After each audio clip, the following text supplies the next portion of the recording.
All right, let's talk it. Let's talk Packers football. It's On My Block podcast. I'm your host, Mike Wahle. Thanks for watching. If you're enjoying, please subscribe, rate, and review to our On My Block podcast show on the Process to Perform channel on YouTube. You can hit me up at Mike Wahle68 or Process to Perform on Instagram. Our show, as always, is sponsored by BetOnline.ag. The last of the major sports leagues is off and rolling, and college basketball is ready to go as well. BetOnline remains your top spot for all your live betting action and contests. NFL, college football, UFC, and NHL are all in full swing, and BetOnline is your number one source for wagering news, odds, trends, and predictions. All the hoops betting action along with every sport available at your fingertips with both desktop and mobile access at any time. So head to the BetOnline site today, and remember to use our promo code BELIEVE, that's B-L-E-A-V, for your 50% welcome bonus on your first deposit. BetOnline, where the game starts. Packers are rolling into NYC. I think we're 6-point favorites. I just checked the BetOnline stats. I think we're 6-point favorites. I've got to be honest, that feels a little light. This is an injured Giants football team. But before that, you're prepping for the show, and listen, I don't know what goes on like tomorrow, much less next week. But I'm prepping for the show, and I've realized, am I reading this right? There's 2 Monday Night Football games on simultaneously. So the Packers-Giants Monday Night Football, okay. And then Miami's hosting Tennessee, and they're at the same time. They didn't even stagger the times. It's like, and those are, let's be honest, for the national audience, like everyone, Green Bay's excited to watch it. Miami's going to be excited to watch that game. Maybe Nashville people are excited to watch that game. But this is 2 bad games that they put on Monday Night Football. It's amazing you see the shift from when I was growing up, how Monday Night Football was the most important game of the week. Like that was the marquee game. And I think now Sunday Night Football has taken that over. I think it's taken over decisively. And because of last year, the Thursday Night Football games have been so bad that I don't know where that sits on the hierarchy. But for me, Sunday is just really still the time. I would hope that you would hope that Monday Night Football, because it used to be such a marquee show, and now they're trying to jam two games into. I don't understand it at all. But enough about it. I bet you the Giants, I bet you the Miami Tennessee spread is at least 6, by the way. But the Giants are far removed from last season, and Brian Daboll's first year as a head coach there. They had a lot of success. Daniel Jones was playing an elevated level of football than compared to prior years. Right now, he's out. They're sitting at 4-8, so he's out. Tyrod Taylor's been out. He might come back, but they've been sitting with this kid Tommy DeVito. I don't know anything about him. I'm not gonna sit here and act like I do. The Giants, they got healthy at 2 key positions since last time we checked. Saquon Barkley's been in and out. He's healthy. He looks like Saquon Barkley looked great. His numbers aren't what they should be because they're not very good. But they also got back Andrew Thomas. Andrew Thomas is one of the better left tackles in the National Football League. He helps. And when you watch this team, I think when you watch them offensively at least, what you're going to look at is you're going to say, you know what, they're actually not – like they do a lot of things well. They understand – like when I watch the line, the footwork's pretty good. They do a lot of things well. They're just not very – they just don't have a lot of guys. Like they just don't have a lot of – like the talent – the separation of talent is razor thin for the New York Giants. Like they just are – it looks like a team that you thought they were 1 or 2 players away from going to the next step up the – challenging the Giants, or the Cowboys, challenging the Eagles. And now you take away 2 players or, a handful of players and you go, man, they're all the way back down here. They got rid of Leonard Williams earlier in the year. They sent him to Seattle. He was one of their best defensive tackles. They still have, for my money, the best guy in the business at nose tackle, Dexter Lawrence. But as you look, if you really just sit here and watch this team, they're 31st in points per game. They're 32nd in yards per game. To put that in context, 32nd in yards per game, I put it into context. As bad as the New England Patriots are, and they beat the Patriots like 10-7 a couple weeks ago, they're still behind the Patriots in yards per game. That's how bad, that's how porous poorly this offense was executing. Now, I'll say this, as you look at this team, Tommy DeVito will sling the ball around the yard. He'll give his playmakers a chance. He's very anticipatory with his throws. I like the rookie Jalen Hyatt. They might get back. Excuse me. There was talk that they get back Darren Waller, but doesn't look to be that way. I think the most intriguing thing, though, for the New York Giants is, as they move forward, is Tyrod Taylor is going to be available for this game, but they're still going to start with Tommy DeVito. And the coach said something to the effect like he's earned the position, which if you watch the tape, I mean, he has. We'll watch some tape on the offense, and he does a lot of things well, but there's some things that, man, like you're going to be licking your chops to get on the field if you're a defensive player. The Packers, now 6-6. They're officially in the wild card race. I think they have the last spot in the wild card, the 7, whatever. They have 7 spots now. It's ridiculous. But they are playing their best ball of the season. Huge upset last week. I think they were 6-point dogs against Kansas City in Lambeau last Sunday night. Hopefully we can get Aaron Jones back. I think everything you're seeing right now has been without Aaron. And not Aaron Rodgers, Aaron Jones, who is the best player on this offense. And so when you look at the development, especially of this receiving core and what they've been able to do, and then you factor in, and AJ had a good game last week, but you start thinking about what does this offense look like with Aaron Jones now, and how they're able to manipulate defenses and not rely necessarily on the ability of their offensive line to create space to run, because that's really still the Achilles heel. Is, can this offensive line become a more physically dominant group up front? Get vertical displacement off the line of scrimmage and help these running backs get more space. Aaron Jones kind of, at least in part, takes care of that problem. So now you're going to have a really, really interesting offense, because Matt LaFleur, for the 3rd week in a row, did such a wonderful job, and the whole entire staff, Adam Stanovich and all of them, did such a wonderful job of putting those guys in positions to be successful. We don't know about Jerry Alexander either. If he's back, I think that really does a lot for this secondary. It's amazing. Since we traded Rasul and everybody's on Goody, everybody's on Goody. Now they've gone on a 3-game winning streak. I had nothing to do with Rasul Douglas, right? He's playing really well for Buffalo. He was at least when he got there the first week. But it's interesting, you're missing your 2 best guys. Valentine they show up, they start playing well, but really it wasn't that they were doing such a good job, which they've done a commendable job, but it's how everybody else kind of shouldered the weight, like threw an extra pound of sand in their backpack and said, I'll take some more on. The defensive line has been playing lights out. Absolutely lights out football. Can they play better from a pass rush standpoint? A run game standpoint? Absolutely. Absolutely. But a lot of that had to do last week. We talked about it. You take Isaiah McDuffie out of the equation. You put everybody else back in. You're not attacking gaps as hard. You're reading a lot. You're catching a lot. It's a problem. The Giants defense, I want to focus on the defense first. Let's focus on the offense first. Giants offense, 13.3 points per game, 31st in the league, 258 yards per game, 32nd in the league. They rush for 107 yards per game, midway, about 18th in the league. They have Saquon. When you watch the team, they don't have anything. Darren Waller's out. He's not going to come back right now. Quarterback's out. They're on their 3rd-string quarterback, although, again, kind of like the way he plays. I like the rookie Jalen, the 3rd-rounder, Jalen Hyatt. Like the way he plays. The kids are out there trying to make play. Isaiah Hodgins making plays for them. Darius Slayton's still available. So they have some guys, but you'll see it up front, just the movement they get, just everything that it's just not quite elite level NFL caliber talent. And so you really have to do well with your execution, which I think up front they do. And then you have to start, the reasons that you got drafted later, or all those kind of things that come out on tape, you have to start learning how to erase. And I think one thing is, you watch tape on DeVito in particular, for all the good stuff he does well, he's pocket presence is tough. So you're watching, even though they've got Andrew Thomas back and Evan Neal's out, which is huge, because Evan Neal was a turnstile at right tackle since he came in the league. He's really, really struggled with his technique. The player that has replaced him is actually doing a commendable job.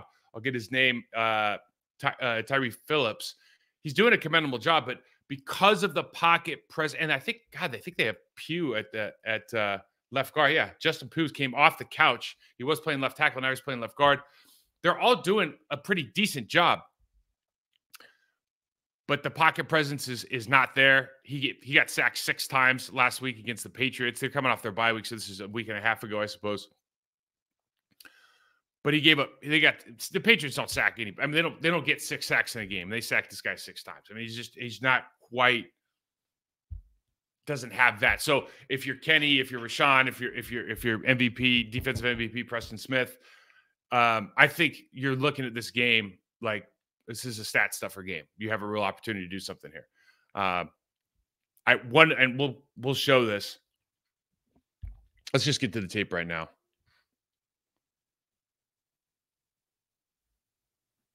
So I did something I usually don't do. And I watched the offensive tape against the Patriots from the last week, but I'm just going to tell you now, I watched the defensive tape from the Commanders game 2 weeks ago because the Patriots offense is so bad, it's unwatchable. Okay, but we're going to focus on the offense first. The big thing is Brian Daboll and that offensive staff, they're playing the same. Like they haven't made a ton of changes because you got to remember Danny Dimes is not he's a very, very mobile athletic quarterback, first round draft pick. They paid him. I think they gave him a ton of money. He's not the most accurate passer. Like they didn't build an offense around him. They built or maybe they did build an offense around him, but it's not a drop back passing offense. So they're going to do a lot of stuff because they don't have a great line, because they don't have great pocket presence with their starting quarterback. They're going to move the pocket, a lot of play action, get the ball out of his hands, make the pre-snap reads as easy as possible.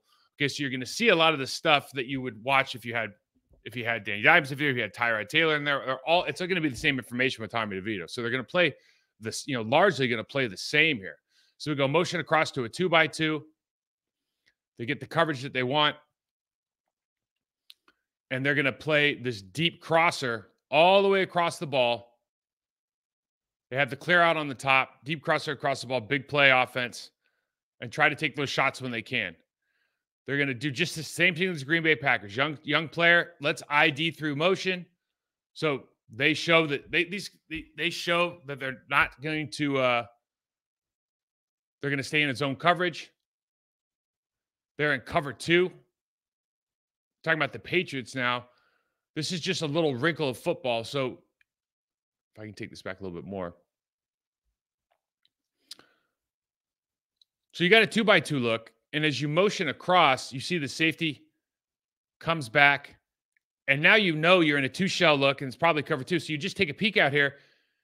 And if he can get outside, see, because he started at the top of the numbers, talking about the receiver at the bottom of the screen. If you start at the top of the numbers and you can get outside that corner and there's anything threatening that flat initially, which there is coming out of the backfield, well, all of a sudden, because that's a trail look on the corner, and he's really going to beat that safety from the near hash. And if Tommy DeVito's confident he can get that ball in there, there's just opportunities. We saw this last week with the Green Bay Packers. I think they threw this to Tucker Kraft. Oh, excuse me, Romeo Doubs. But same idea. That cover 2, that window's open. You just have to have the arm. You have to have the arm arrogance to be able to throw it. So go 2x2 again. They come across and ID this motion. Now they're in man, and we see that he has leverage on his defender. So what does that mean? That means the defender can't run at him. He has to take a high angle as he pushes upfield, pop it in the ground. Easy throw and catch for Tommy DeVito. They start making plays. You're going to see, I think I showed you the one huge play that they had as far as in the passing game in the first play. A lot of this is going to be dink and dunk. But DeVito can sling the football. He's not afraid of it. They run the orbit here. And now you look at, they've got up top, they've just got a replacement route on their twins look. So they run a go, and then for the clear out. And as soon as that corner turns his shoulders, he just puts this ball on a rope. So this is a 25-yard pass across the field on a rope in between coverage. Like, the kid can throw the ball. So this isn't one of those games where you sit, you play off, you read the eyes, and you're just going to sit back and take easy footballs out of the air. Kid's not afraid to throw this ball at all. He's got the arm talent to do it. The Giants do a really good job, like every other team. Like, I guess what I'm saying is you're going to see a lot of these themes from every football team. There's a lot of kind of basic offensive principles, right? It's just a question of execution. Listen, there's nothing new under the sun, right? as far as, when you talk about route combinations and whatnot, a lot of this stuff's already been thought out. It's who runs it the best. So you see, I have the hipped off tight end circled. I have the corner circled on the bottom, and then you see the green arrow, and I think that's Jalen Hyatt coming across. And so they're just going to run the shallow cross here with a pick. But it's interesting the way that the Giants run the screen here, because they know that corner is going to want to go over the top. He just kind of drives down the middle on his linebacker here and forces this guy to go, get 8 yards of separation. They run the shallow, really shallow, put it on him. He hooks up, makes one guy miss, and, gets a 15-yard gain. Now, I put this in. I just remember, I think it was Rasul. This is a couple of weeks ago. Good thing we don't do this anymore. But you're down. We were down they were on the 10, and we were sitting on the goal line. And I think they ran a slant and just walked in, and we're like, well, I think everybody in the building was going, well, why is he so far off? Giants are still doing that. Or excuse me, the Patriots are still doing that. And so the Giants take advantage of this. He's 10 yards off on the 12-yard line. And I think they just run a little 5-yard stick here. Make one guy miss to the outside and walk into the end zone. And this is the kind of stuff where you don't want to give bad football teams who are averaging 13 points a game easy stuff. So as you're thinking about how you're going to game plan this team, they haven't really thrown a ton of like man coverage, just 9 routes. They've thrown a couple and they can hit them. I think I have one on here. But this is one of those situations where I think you're probably playing no more than 5 yards off, especially down here. I think part of this whole thing is I think Joe Barry has changed his philosophy at least a little bit. Now, this is what I'm talking about with Tommy DeVito and the relationship he has with some of these receivers. Little pressure in the pocket, steps up, and you see 15 yards downfield, the corner hasn't flipped his hips. Okay, this is really bad technique by the corner. The corner is actually going to turn the opposite way and run with his chest facing the numbers here. But he's beat, and Tommy's got the kind of the anticipation to let this thing go. All right. So the corner's playing 12 yards off, didn't maintain his cushion, didn't turn his hips in time. The quarterback has a confidence. Your third string quarterback, it's like, what do you got to lose, right? So he's got some young talent. He's taking advantage of it. They're giving him opportunities. Now, when I talk about the defensive line and the other side of this and giving up 6 sacks last week to the Patriots, I don't know how many they gave up versus the Commanders. But there should be a line in front of the tackle. It's in front of the right tackle. So the left defensive end, left outside linebacker, there should be a line in front of that guy. Not because he's a bad player, but because Andrew Thomas is better. So you go to the weakest link. And because this kid he's just not good with pocket presence. He's just not a good player with pocket presence.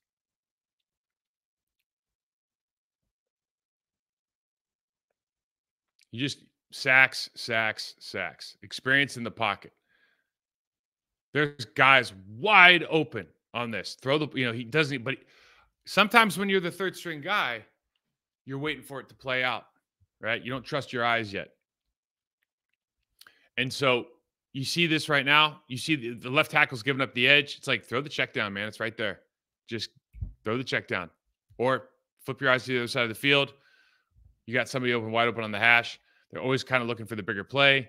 Maybe he's got to see things open from time to time, and maybe that's a combination. Maybe he's got great anticipation with a clean pocket, or when he rises up the pocket, he's just automatically looking downfield, so he makes some of those great throws.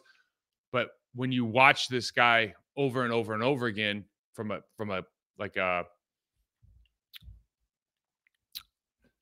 what's the word I'm looking for? If you watch the game from start to finish, then you see the lack of experience and lack of pocket presence start to kind of rise up over the course of the game. Because right here this is a clean pocket, but you got to throw the ball. And even right now, the question is, do you exit, or you can see Saquon's wide open. And so sometimes you got to make this good on your offensive line. He decides to exit high. Andrew Thomas ends up I shouldn't say he doesn't get beat for the sack at all. He does a fine job, but the defensive end runs over the top, and you're in trouble. You got quads look on the bottom. I think you're going to go motion across. Are they staying? Yeah, they go motion across. So they end up in a bunch. Again, check downs available. He's waiting on both outside routes to see what that safety's trying to hold that safety, and all of a sudden, pocket collapses, not confident. Again, it's not that they're getting enough. It's not that they're getting beat right off the line of scrimmage. Another way to say you got beat late is the quarterback held the ball too long. It just depends on your perspective. If you're into the New York Giants football team, it doesn't have a great offensive line, and you're on your third string quarterback, of course, everyone's going to, I got to strain more. Well, it's like, okay, but we also have to get rid of the ball. Like, don't give up. If you give up 3 sacks in a game and the quarterback throws for 300 yards, you go, okay, that's fine. If you give up 6 sacks in the game and the quarterback throws for 162 yards, well, that's a problem. They've got this rookie playing second-round draft pick. His name is John Smith Jr. And a lot of what they do is predicated on his ability to single block the nose tackle on inside zone in the running game. And they do well. And when he gets beat, the ball gets tackled at the line of scrimmage or behind the line of scrimmage. And he's a pretty good player, and I really like his footwork. He's playing against Devon Gottschall right here. But this is a great matchup between TJ Slayton and John Smith Jr. He does a great job of getting vertical displacement, finishing through the whistle, and Saquon gets out the door. Now, they're going to play a lot of 6-man. They'll bring in number 64, and they'll play 6-man. They'll play him off the line of scrimmage. They'll play him attached as an attached tight end. And it's not like they had a ton of success, because now you can watch 64, but you can also watch the center. And the center loses now, gets pushed in the backfield. Gottschall comes off and makes the play. The key to this running game was really that center's ability to defeat the nose tackle. A lot of the other guys it's kind of a stalemate offensive line. In some aspects, it's similar to the Green Bay Packers. You're not seeing a ton of movement in the run game, I'm talking. And it's going to come down to who's got the critical block. Can they win in that critical block, or can they not lose at that critical block and then allow that running back to get downhill? Here we go, another with a 6-man O-line. They got the double. They down block here on the nose tackle, so they back block with the center, pull around the guard, and still just right guard has a hard time with the nose tackle comes across. And there's a lot of those plays where Saquon Barkley's in the backfield getting hit, having to redirect, etc. But Saquon Barkley is still an explosive player. Again, he doesn't have the numbers, but that's really just because they don't have the horses up front, and they just have a really stagnant offense. You can load the box against, listen, you're a third string guy. There's some things that happen. But if you want to play, the point I showed this one in particular is, if you want to sit here, tight end attached, you got a corner out here on the side, but you're going to play a light front. This is Saquon Barkley. He can make one guy miss, right? They don't even block the backside linebacker. He can make one guy miss. He's not a cutback player necessarily. He's a downhill, find the lane and get vertical player, and he's explosive.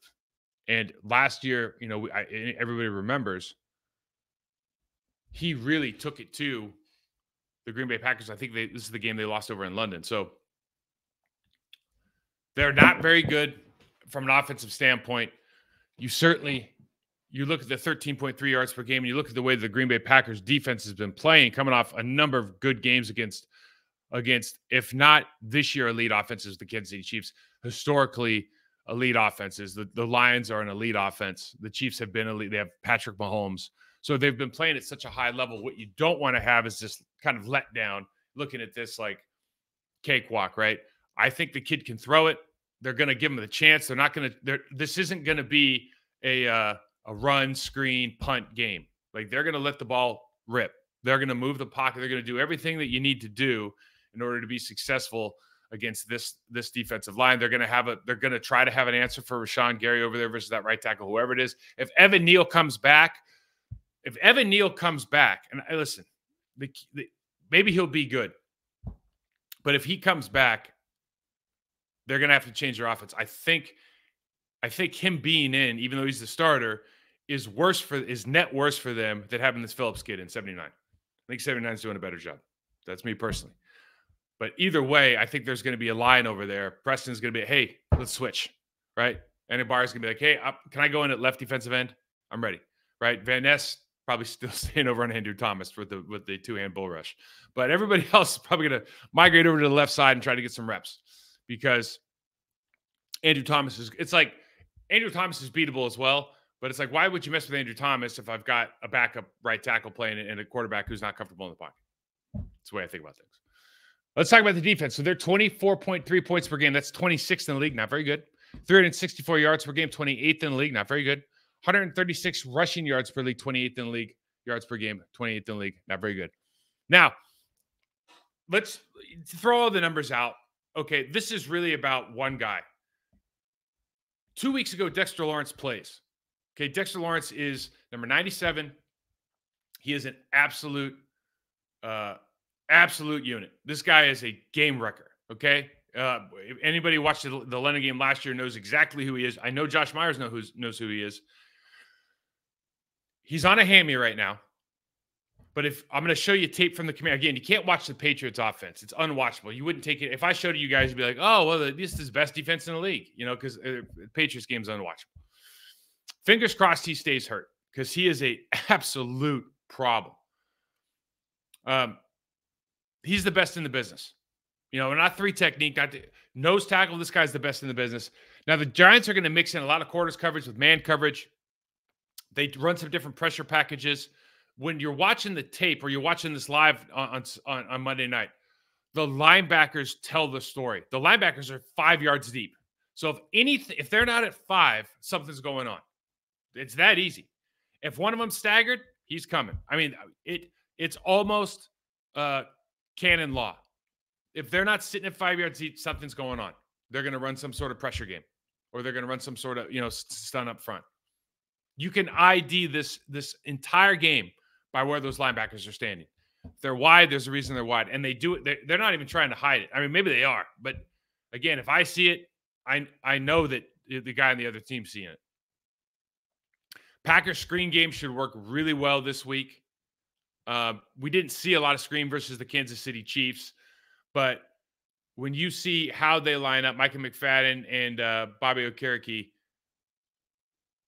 it's because they bring pressure. You can throw the screen into pressure. You can throw the screen away from pressure. There's always one guy that you got to find, right? It's just when you're playing off, if Dexter Lawrence isn't in the game and you're all of a sudden you stop playing against Dexter Lawrence, you're playing against Deshaun Robinson, you're playing against Raheem Nunez, like those guys, you can double up to these linebackers. You can get movement in the run game. Like the whole game changes. When Dexter's in the game, real problem. When he's not in the game, it just, you feel like you can do a lot of stuff on the ground, especially and definitely in that screen game. They've got some good players on the back end. Like I said, they're going to run a lot of quarters coverage. They're going to run some man stuff. But with those opportunities, with those coverages come, deep cross. There's a lot of these routes that Jordan Love likes to throw, and we're showing that we're comfortable with contested catches. So you're going to see that sail 7. You're going to see the deep crossers. You're going to see follow routes where you clear out and come in behind. You're going to see all that stuff. There's a lot of opportunities for deep balls, especially in quarters. A lot of people think quarters, they got 4 deep. It's like, but if you run a post across the face of the backside corner and you follow it up, it's a leverage game, right? And so if you got speed on that second guy, always opportunities. Let's watch this. Elite. This is all from one game, mind you. So he presses the center. Easy tackle. Passing situation, I believe, here, based on the running back. Yep. I mean, listen, guys, that felt fast. I'm not putting this thing in like fast forward, but wow. I mean, for a guy, this dude's 350 pounds. I mean, it's ridiculous. Quarterback's got to scramble, but you just see he's a guy that takes away your confidence. He also tests your technique. If your guards are flat setters, this guy can't be pushed off his initial move unless you're a really good snap punch center. So he can really test your inside leverage at that guard position when they run the TT game. Gets in here for a sack. They had a fair amount of sacks against the Commanders as well. You're just hoping this hamstring's still tight, man, because it's the speed at which this guy moves for the size he is absolutely absurd. Like, it's absurd because he's as big as, for to put it into my generation, he's as big as like tractor trailer, Ted Washington, maybe not as big as Ted. He kind of reminds me of Chris Jenkins. I don't know if he's as good as Big Chris was, but Chris was like, I played with Chris. Chris fluctuated between 340 and 390, and he was almost as fast at 390 as he was at 340, right? So I don't know if Dexter's that good, but he reminds me of Chris in the fact that if he gets going downhill, it's big, big problems. See 56. Jihad Ward, 55. So they bring in 19. That's their will linebacker, and they run this 5-man look. And when they run the 5-man look, there's a lot of just nonsense going on. There's they're running like crazy stunts, double TEs, looper. Thibodeau gets in. Thibodeau's the first-round draft pick from last year from Oregon. For me, he's had some success this year. I think his sack number is actually pretty decent. When I watch it, it's a lot of this stuff kind of like effort. Like he's not beating guys with technique. He's beating guys with speed, with leverage, with effort. But he's doing a much better job than he did last year, at least from a production standpoint. But again, he's definitely not a game plan guy because he doesn't really have moves yet. He's just he's a young player that's still trying to figure out what his go-to thing is going to be. But because they move around, because they have Dexter Lawrence really creating havoc in the middle there, I think it provides opportunities for these other guys. Now, here's some good news. We talked about it. These guys, look how deep they are. I mean, this is phenomenal. Think about how much time you have. You get the double. You get to come off on the linebacker. I mean, this is all you can eat Sunday because they play so deep. And why are they doing it? I don't know. I mean, they're tip and play. So you see he starts early. They walk up. I mean, when you're watching this, it's like one of those things where, as a somebody who watches film all the time, your eyes start going to different places. Like, you snap, okay, you're looking at the front, the coverage, and then you start dialing in on like, what are the tips, tells, and tendencies? And this jumps off the screen. They're at different heights now. They're at different levels. I'm talking about the two linebackers. So it's like, he's coming in pressure. And this is that one that Dexter Lawrence beat him real bad. Again, just creeping. He's wide. Bring an extra. And this is where the screen game, you run this into the screen game. And you look at the problem. I'm going to back it up for you guys.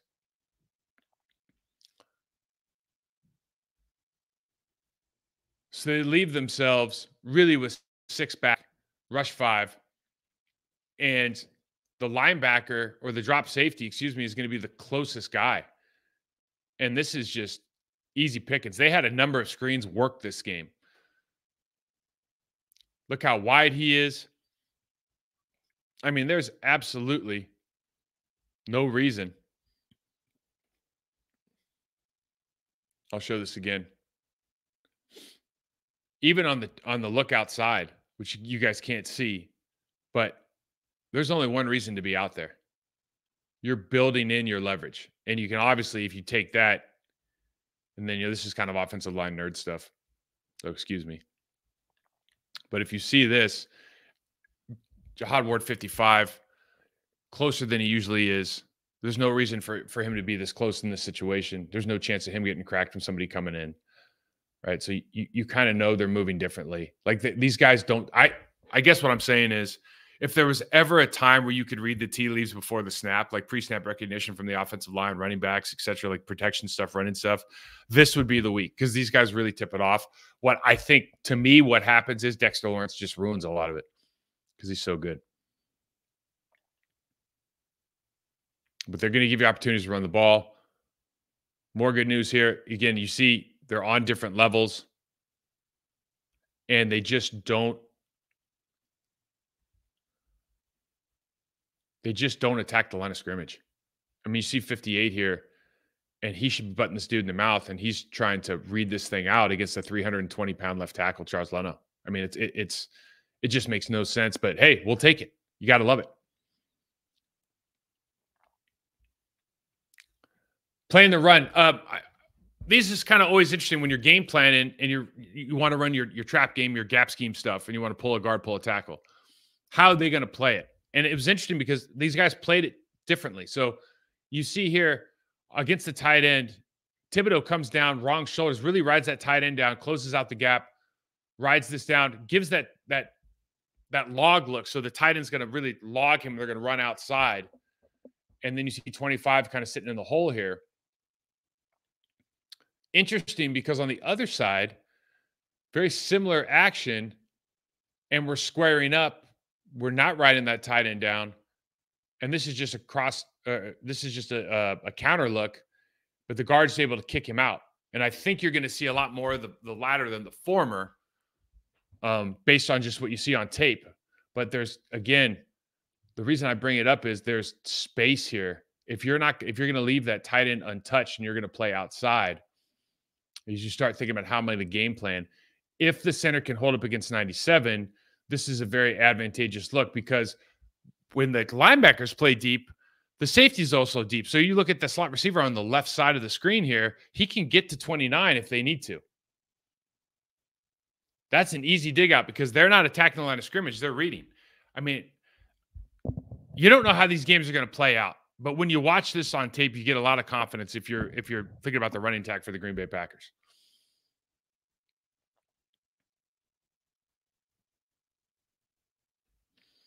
Got to match the coverage with the play call. So as Matt LaFleur continues to give this receiving core, give Jordan Love more information at the line of scrimmage, allow him to make more decisions at the line of scrimmage. When they're showing that they're playing, for example, when they're playing quarters, do we have a quarters beater? Right? Are we going to? We've been using motion a ton to identify coverages. Are we going to have checks? Do we need checks? Do we have a man beater that also works in quarters? They're running a ton of the same stuff week in, week out. And here, like, this is a play you're going to see. Now they end up getting a pick on this play. But if you're in quarters and you take care of that safety, you should have all this space. If you cross that safety's face to the low side, you should have all this space to run into. We showed this a couple of weeks ago against another defense. It's a bad throw. That's a bad throw. He doesn't lead his receiver, but you see the opportunity is going to be there. You just have to have the right calls on. So I always love these looks when you have your players split wide and the linebacker steps out, because now you can really mess with this linebacker. You can motion in your receiver and you can clear, and you have all this space for that linebacker to work against that safety, because you can see the safeties lined up on the slide here, but that linebacker has responsibilities as well. But if they're all going to play off like this, these quick screens can feature in the game, because really this linebacker should be out of the play. He's not quite wide enough to get there. So you're looking at, 7, 8, 9 yard pickups every time if you throw it to the right side of the ball and you can run downhill. Use your motion. So they show man. And when they show man, you're going to have a couple options here.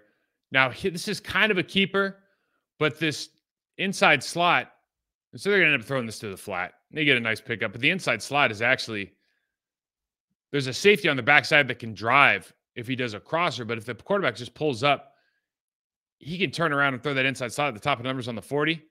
Guy's wide open, right? Little quick in cut here, wide open play. There's opportunities because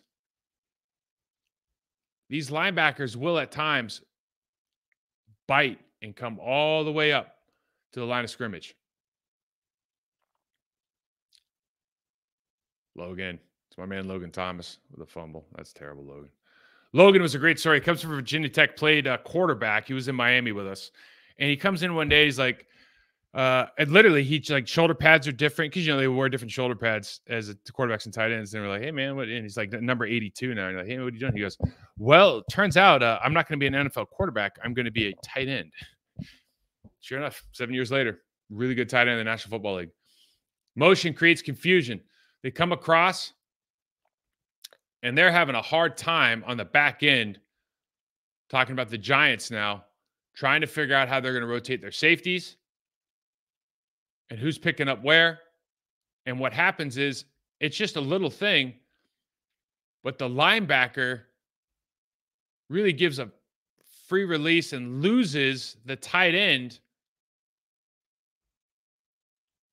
here on the sail 7. So they cleared out. They ran across the safety's face on the stagnant receiver, and because they have the motion and you're creating confusion, you're what you're trying to do is maximize communication pre-snap on the defense. So they're not sure. Their eyes have to go somewhere else. I mean, it forces you to play slow. It forces you to read things out and trust your eyes instead of anticipate. It gives you opportunities for big plays. Now, this guy has inside leverage. And, when you talk about different teams, different rosters, and just feeling like you should be able to win matchups, inside leverage, you should never be able to run a 3-step slant here and catch the ball. But they can. And my whole point is, again, you don't want to get overconfident, but you want to see that, like, the menu is open this week. If you run good routes, the menu is open here. Line of scrimmage checks. This is kind of more of what I'm talking about with, continuing to build out the menu and the playbook for Jordan Love at the line of scrimmage. They bring 19 down the line of scrimmage. Jihad Ward is playing over the center. We saw it earlier look like this. And they run a screen to the other side. And I'm pretty sure the Commanders are running a check out of this because they've done it twice. Two dogs, 2 screens, and maybe they just knew the Giants were going to have to bring a lot of pressure. But you see how good this looks against the New York Giants football team because when they commit, they really commit. I don't think they do a good job at the defensive tackle position of reading this out. In other words, maybe they're winning too early, but a lot of times the teams we played, the defensive tackle position has been stopping the screen from happening because they lag on the guard. We do a poor job. Maybe we double team the tackle at the end and they just get out and start making the play on the running back. Or we don't get this first defender out of the secondary. But these plays are wide open. This is an 8-yard gain. Doesn't look like much. It's an 8-yard gain. So with that said, there's just a lot of action, I think, on the defensive side for the Packers, for the Packers offense against this Giants defense. I would be, if it's me, I would be as excited at this opportunity as I have been all year. Monday Night Football game. They give up 136 or something like that yards on the ground. Hopefully Aaron Jones is coming back. I don't know the status. I'm doing the show a day early. Let's talk about some matchups that I like, or matchups that I'm going to find, let's say, we're finding interesting. So the first one is the one I talked about. It's Giants second rounder, John Smith Jr., the center versus TJ versus Kenny Clark. I think the guy has good footwork. He's a good player. You can see where he got drafted in the second round. And they asked him to do a lot of single blocks play side, which is a center's job. But it was almost like foretelling the way that if he won, the play did well. If he was pushed back into the line, obviously the play went very poorly, but they kept running those plays. They like to win with their middle zone scheme. I think it's a good scheme for Saquon. But you think about a guy as explosive as Saquon Barkley, what you're really trying to do is force that early cut. Get that backside pursuit hot, and be able to track him down. Second matchup is Tommy DeVito versus the Packers pass rush. And I'm not saying that their offensive line. I'm really talking about the quarterback, because I think the quarterback feels this pressure. I think after last week, or their last game versus New England, you have to say 6 sacks. That's not a pass rush specialist team. Obviously, the secondary has something to do with that as well. But I showed you on tape, there's guys open, there's checkdowns to be had. And maybe he's looking for more. Maybe he's getting just feels like he's getting heated up a little bit, cat on a hot tin roof kind of thing, happy feet. But he's not afraid to let it rip. But having said that, this Green Bay Packers team, in particular at the outside linebacker defensive end spot, has shown a proclivity to be able to beat guys, especially backups, and do some damage in the pass rush game. So I think this is going to be a real interesting matchup. If you can hold this guy to 180 yards passing, and you get sacked 6 times, you expect the victory. And then the third matchup is really the matchup of motions. Who's going to win the motion? Both offenses are using motion to make this a lot easier game for the quarterback, to ID fronts, to ID coverages, to create confusion, just to clear the picture for the starting quarterback. And which group does a better job of creating confusion on that secondary and providing clarity for that quarterback, I think is going to go a long way to say who can score more points. Certainly, I think when you look roster on roster, the Packers roster is more talented than the New York Giants roster right now. But these things are important. Now, the Packers started off the game last week, and they ran a ton of motion. They're doing a lot of under center stuff. Like all the stuff we've been talking about is like, how do you make this game as easy as possible and as effective as possible, given the personnel you have? Well, Matt has figured it out, that formula right now, and they're doing a great job with it. So keys to victory. Number 1, winning first down. The linebackers are playing off the line of scrimmage. Dexter Lawrence may play, may not play, has a hamstring, might be limited. But they play off the line of scrimmage. They tip when they're coming. In other words, they move up when they're actually going to dog. So you have to get 4, 5+ yards on first down in the running game. You have to make sure your double teams work. I don't feel like Thibodeau, especially playing stand-up, is a guy that's going to beat you at the point of attack if you're Yash or Rashid. I think those matchups are ones we need to look forward to. I think that if you get a slip look or a double team with the tight end and the tackle, you should expect to get vertical displacement and get up to the linebacker because the linebacker's not shooting. So this is an opportunity to win on first down and really open up the menu on third down so you can be as effective as possible moving the sticks like we talked about last week. Number 2, part of that is going to be these line of scrimmage checks. They're not pulling a ton of punches in the secondary. Like what you see is what you get. You run some motion, you're going to figure out, are they in quarters? Are they in man? What are they? Are they going to run, a 4 shell? They're going to run man coverage. Are they bringing a guy and they're going to drop back into his zone? I mean, it's all there. It's not an easy read. This is a hard game, but this team doesn't seem to hide stuff as well as maybe some of the other ones. So are you going to have answers at the line of scrimmage for your for different coverages? So if you unearth something, are we verbal, nonverbal communication? Are we going to be able to, what did we talk about last week, right? Identify, communicate, and execute. And then I think number 3 is obvious to everybody. Stop Saquon Barkley. Make this a game about Tommy DeVito. Make Tommy DeVito throw for 300 yards and 3 touchdowns to beat you. If he pulls a Jake Browning, I mean, hats off to Jake Browning. Really hats off to Zach Taylor. I think after the first series in that Bengals game, I'm out there going like, are they really going to run this kind of? It looked like punt, pass, and kick offense out there for the first series or 2, and then all of a sudden Zach's just like, you know what, dude, we're just going to run the same stuff. We still have Jamar Chase, we still have Mixon, like we still have guys, and Jake Browning went out there and just absolutely balled out.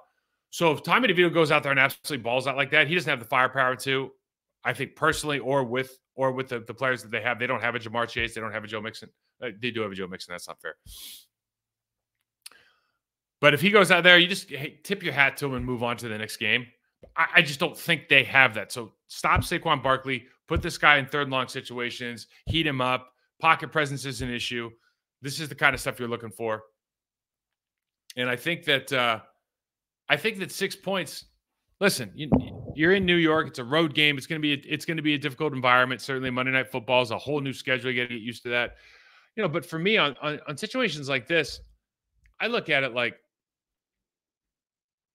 this is one of those games, if you're trying to establish yourself and you're now in the wild card, and again, let's look at the schedule. You got the Giants, the Bucks, the Panthers, the Vikings, and the Bears. Where's the loss there? I mean, Mike Evans could have a huge game for Tampa, and they something happens there maybe. The Vikings, certainly are capable of beating you. Certainly are capable of beating you, even with whoever's going to play quarterback. If Justin Jefferson's back and with that defense, they have a chance. Danielle Hunter's playing that lights out. But really, you look at this, and you're going to be favored in 4, if not 5 of these games. And so it's a question now of how do you want to go into the playoffs? And getting these not easy wins, but wins where you rack up a lot of points and confidence against bad teams. Because the New York Giants are a bad team. They're 4 and 8, and they're averaging 13 points a game. But you should win this game handily. So it's how you win these games, how you feel about your performance, maybe not even on the scoreboard, but how you feel about your performance in your groups, in your offensive line, your defensive line, your linebacker, how you feel about how you performed. How many mental errors did you have or not have? How many opportunities did you leave out on the field? Like, you want to clean all that stuff up and continue to build momentum as you get into the end of December and into the playoff situation. You start slotting for different opportunities to go play one of those top 3 teams. Because I think the top 3 teams in the NFC are all really, really good teams. Talking about the Niners, the Eagles, and the Cowboys, probably in that order.